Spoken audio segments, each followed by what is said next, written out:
Hey guys, this is Woody. Today I'm doing a 2 versus 2 PvP for me and WiriWout against 2 random players that we found online. Currently my level is 32 and WiriWout level is actually level 40. We're actually playing up against 2 level 40 players. I was a little scared at first, but this game will turn out fine, I promise you that. So that's my base right there. I like to send my workers to gather food right away because that is what is needed.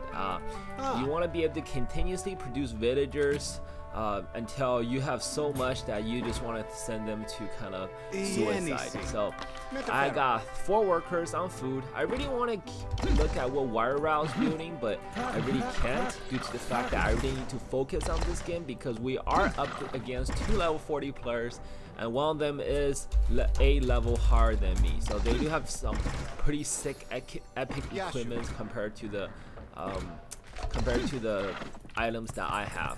So as you can see, I'm there, sending my cows back to the base. Ooh, I see yellow. I see yellow. I believe yellow is Ben's nose. He just kind of ran right by my scout and went back. So I had no idea, but I really needed to protect my cows from him trying to take my cows away.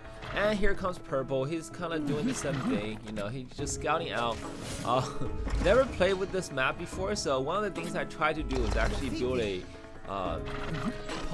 watch post right there. Didn't work out, so delete that right away. Continue scouting out, telling WiriWout that I will try to scout the bottom part of the map, but I was actually doing a very poor job at it, just for the fact that I really wanted to keep all my cows from being taken. So you see Ben knows they're trying to just run by my scouts, try to scout out some more of the map. Cow back to the base. Started having villagers onto the wood because I do, once I have about 6 villagers, usually this is what happens. I always start focusing on wood because you do need wood and food to level to H2. H2 is very important. That's where you could build some real units for some real PvP action. Just scouting my scout, I believe at the time I was just kind of curious of where my enemies were. I really wanted to see where they're at. So building a storage there, that choice that I made was actually a pretty bad choice. I built a storage next to the well, I know my scout was dying, so kind of just not auto click, use a shortcut there, going back and forth. Take a look at yellow's base. My tower doesn't have that kind of secure range, but it is definitely enough. Building a storage right next to the gold mine so I can mine much faster. Just kind of boosting myself up, boosting my economy up, getting ready to be able to massively producing archers or whatever units I need that requires the usage of gold. I actually have 2 watch posts, one on one side of him and the other on the other side, and I could pretty much see his entire map. At the same time, WiriWout is just raping purple really hard.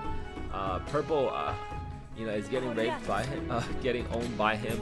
I have no idea what is happening over there because I'm actually focusing on my own economy and also Ben's nose.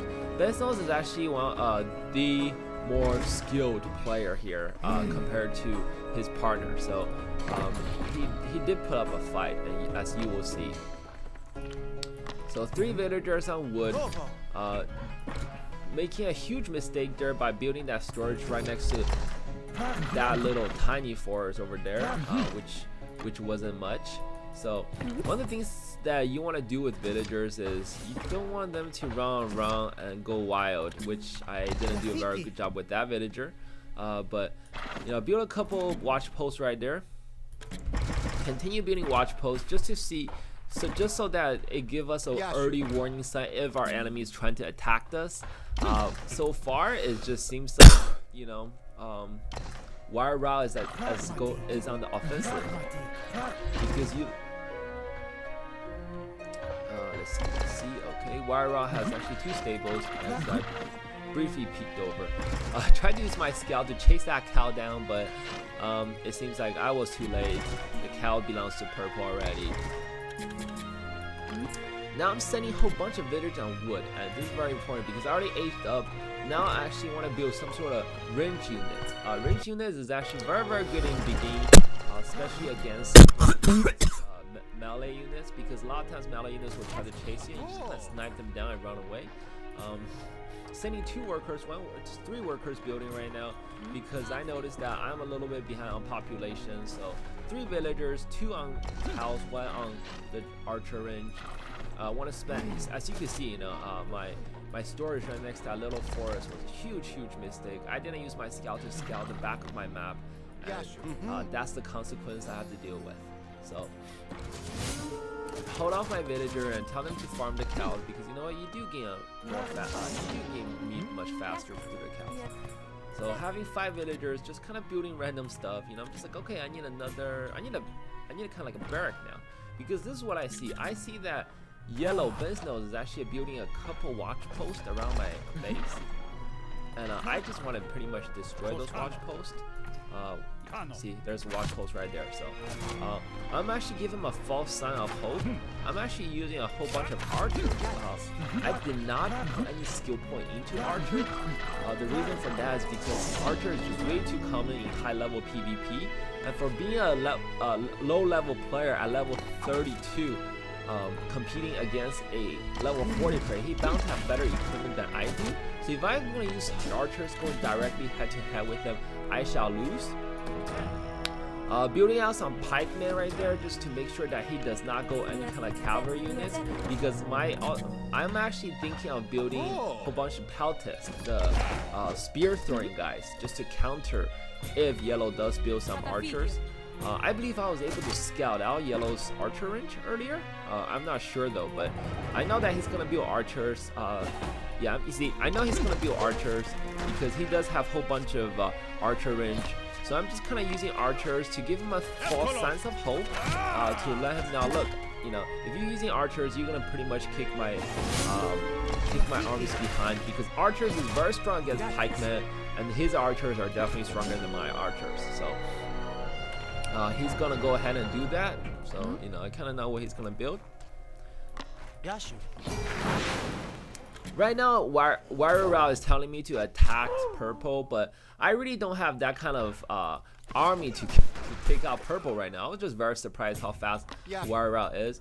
WiriWout is an epic player, guys. I played with him a couple times before, and not a single time he let me down. Definitely not the most, how'd you say it? Definitely not the most out of the box player. Like he thinks out of the box.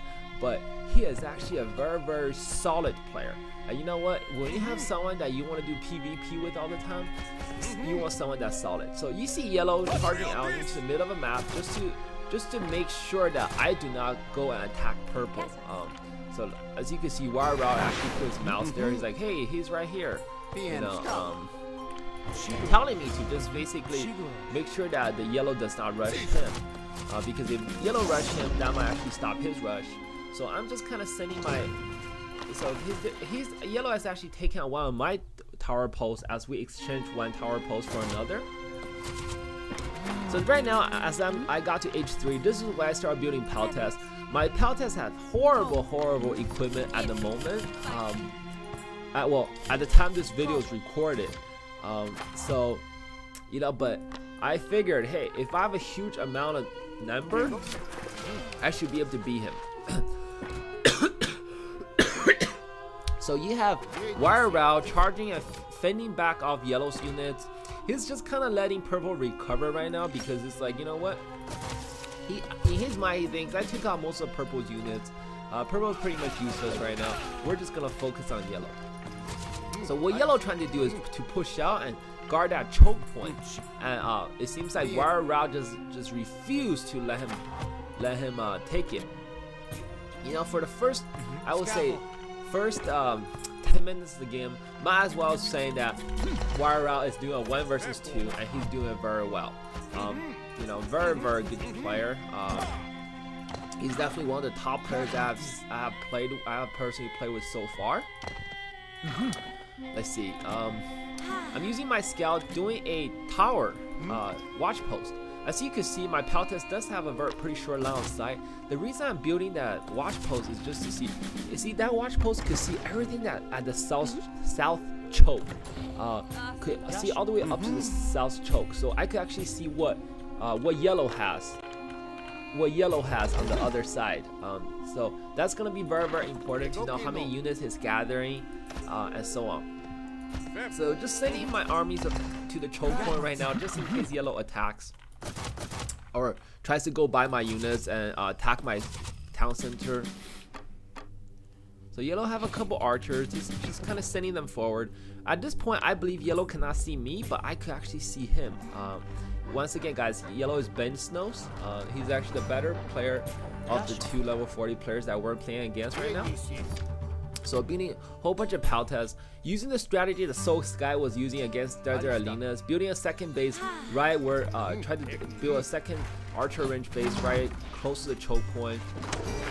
So basically, WiriWout say attack. You know, he's all like, we attacked him together. So that's what exactly I'm doing, charging my units in.